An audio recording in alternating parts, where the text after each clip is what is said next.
Hi guys, my name is Michael. Welcome back. So today I'm going to be starting a limited series. It's going to be maybe max 2 or 3 episodes really. I just want to give you a high level overview of my understanding of Lunar Classic, and stable coins in general. I want to take a look at what Lunar Classic was trying to do differently from other stable coins, and also maybe high level overview of why Lunar Classic didn't succeed in its first attempt and why I believe that there's going to be a resurgence of Lunar Classic in the future. And I'm, talking about this based on my own understanding. Like I said, I'm not just crypto focused. I believe that we're not just moving into a new financial system, but I believe that we're moving into a new world. And that new world requires a lot of things to change, And one of the things that we're going to see as we move forward is the explosion in stable coins, right? But if you take a look at stable coins today, you will see that, there are different flavors and different types. So we're going to take a look at what Lunar Classic was trying to do differently from other stable coins, and, why I believe Lunar Classic will be back at some point. Also, I believe that it was a good time to talk about Lunar Classic because I saw in the news that the former founder of Lunar, has there's been an order approved for his extradition to the United States. And sometimes when we see all these, extradition orders and everything to the US, most people, believe that yes, it is good to, it is because they're going there to serve time. But that's not the only reason why criminals or people get extradited to the US. One of the other reasons is so that the US can gain more understanding of the criminal activities that they were running, or the enterprise that they were running. It's so important that we understand that other side of extradition or extradition or whatever it's called these days. All right. So, in this video, I'm going to be going through some introduction because it's needed for you to understand the concept of stable coins. It's needed for you to understand the concept of what Lunar Classic was trying to do. And when I talk about Lunar Classic, I'm talking about the previous version, which is like Luna/UST and all those things. It's so important for us to understand what they were trying to achieve and why it failed, and, why it might come back in the future. So in 1971, we all know what happened. Richard Nixon, surprised the world with something called the Nixon shock. He came on, on television and announced that, the US will be closing the gold window. So, no longer will they allow the dollar to be converted into physical gold or gold, things like that. And that was a big shock to the whole world. But in that speech, Richard Nixon announced that, moving on, the US dollar will no longer be backed by gold, but will be backed by the US economy. And that was a lot. I mean, it was a big deal back then because a lot of people were in panic. People who held US dollars like France, they were sending back their US dollars. They wanted their gold and everything. So there was a big rush for gold. People were giving back the US dollar. So in order to maintain the trust and the stability in the US dollar, a lot of things had to be done behind the scenes. One of the things that we learned was done behind the scenes, was a cable that was leaked by WikiLeaks, where in 1974, the US was trying to stop the rush for gold, trying to stop people from, or discourage people from holding gold instead of the US dollar. So one of the things that they came up with was to create a futures market for gold, which is like a derivative, to create volatility in the price of gold so that people who are holding gold will be discouraged from holding gold. So for instance, if I take my dollars, right, my $500, and I go and I buy a gram or an ounce of gold, right, because of the futures market and the price volatility due to futures trading, right, if I come back, that gold could be worth $300 now. So meaning that I have lost $200. So they sort of they discourage people from holding gold due to the volatility that was created in the futures market. And I'm saying all this so that you can have an understanding of, what I'm going to talk about next. So based on that volatility in price, a lot of people didn't see gold as stable.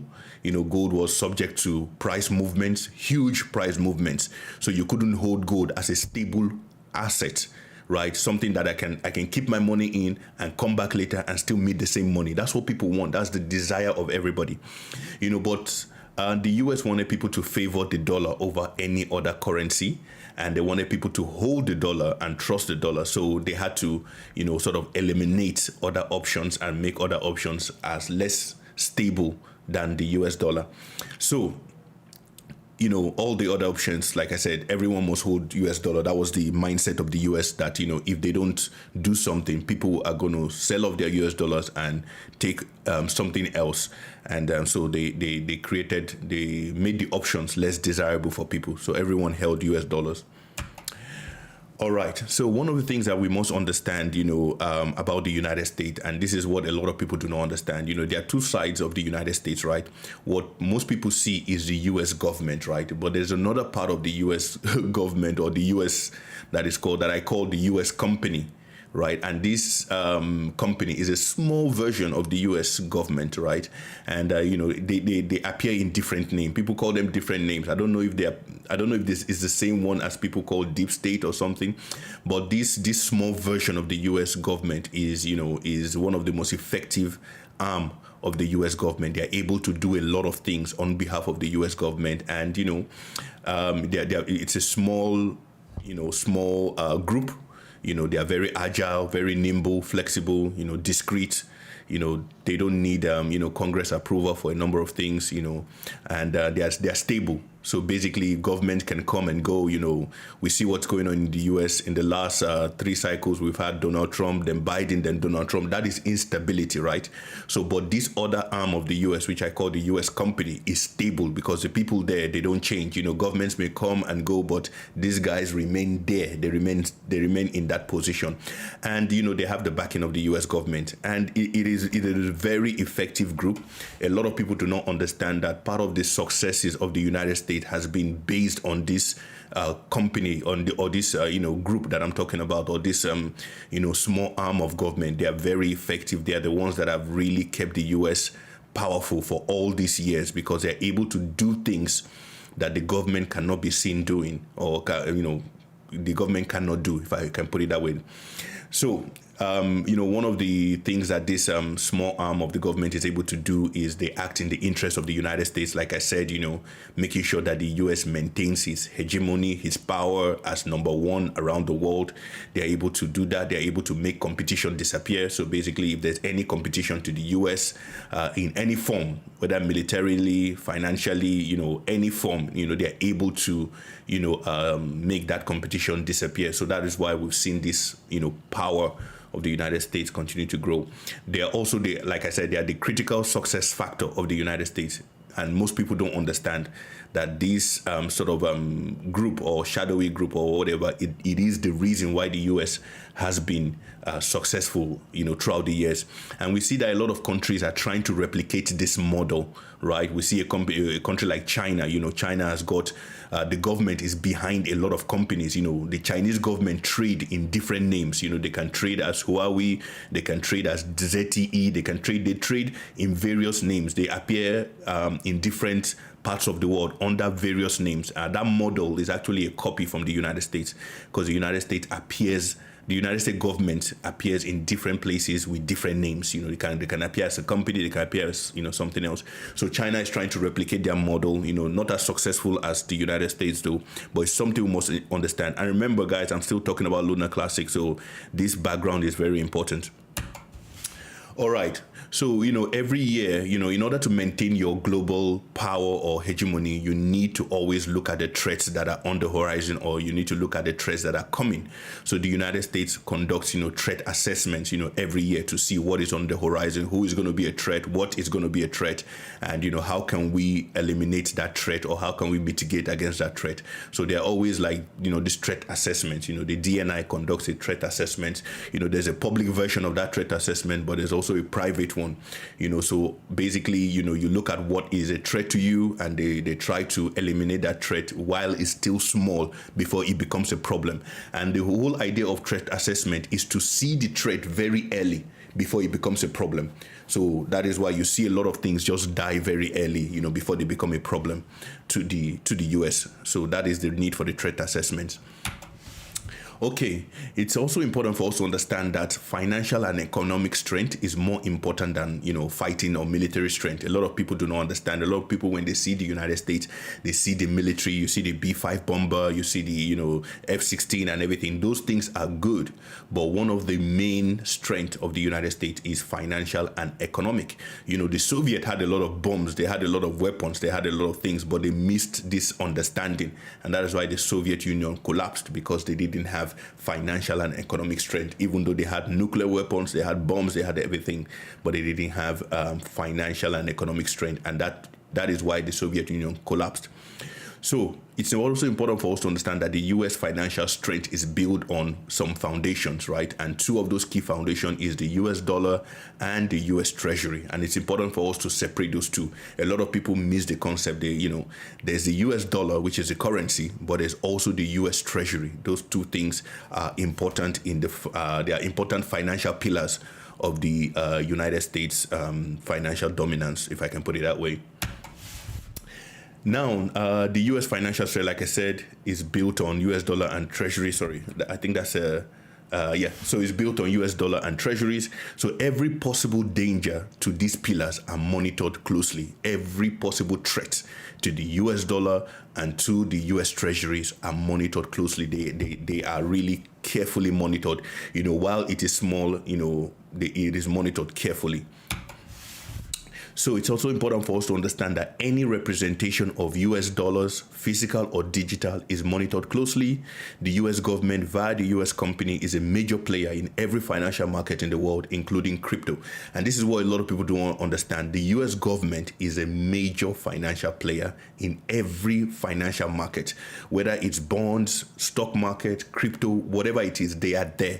They might not be there as the US government, but they are there. And sometimes they come in with different names. They can come in as BlackRock in one particular case. They can come in as somebody else, but they are in every financial market in the world, and they are big in crypto. If you notice, the U.S. government as a whole holds a number of cryptos, large wallets of cryptos. They have a very huge portfolio of Bitcoin. The one that was seized from Silk Road, that guy, I've forgotten his name now, the guy in jail. The Bitcoin that was seized from Silk Road is in control of the US government. They have XRP. The US government has a big wallet of Shiba Inu, some of them collected from FTX. So there's a lot of seizures, a lot of crypto seizures, which gives them a very huge wallet. And some of these wallets sometimes, might be given to public, or to companies to use to start ETFs or something like that. That's something that you need to understand. So the US government is big in crypto. They are big in crypto. They have a very good footprint, or a very good presence in the crypto market, because the crypto market is one that needs to be watched closely, as we move forward. All right. So the USD is only beneficial to the US government as long as it is connected to UST. And this is where it begins to get technical. A lot of people, when they talk about the US dominance, right, they just talk about the US dollar, right? But it is not just the US dollar that gives the US its power. One of the other pillar is actually the US treasuries. The US treasury, that is the US debt. Right? Without the debt, the dollar is almost, it's not going to make much sense to the US, right? And this is what a lot of countries are trying to circumvent, right? Most countries like BRICS and all these other countries, China, they don't necessarily want to get rid of the US dollar as a monetary standard, because there is no replacement for the US dollar. But what most of them are attempting to do is to disconnect the US treasury from the US dollar, right? And that's the concept that we need to understand, is to disconnect the U.S. treasuries, because the U.S. treasury is what gives the U.S. the ability to create debt. That whole $36 trillion in debt, it comes from the U.S. treasury, right? Do you get? So the U.S. dollar and the USD and UST are connected in some way. And that is something you need to understand, because as I go into the next episode, when I want to talk about Lunar Classic, you will see where Lunar Classic sort of stepped on some toes, and why, it had to be, in a way, put aside, because it was attempting to do something, knowing or unknowingly, that would have put the UST, the US treasuries, in harm's way. Do you get what I'm saying? And so it's important for me to give you this foundation to understand this as I go into the next episode. So I think this is going to be the end of the first episode, which is just an introduction. So the next episode, I'm going to be talking about the introduction of Lunar Classic and UST and how that whole mechanism works. So guys, if you like videos like this, please click on the like button, subscribe to the channel, and I'll see you in the next one. Bye for now.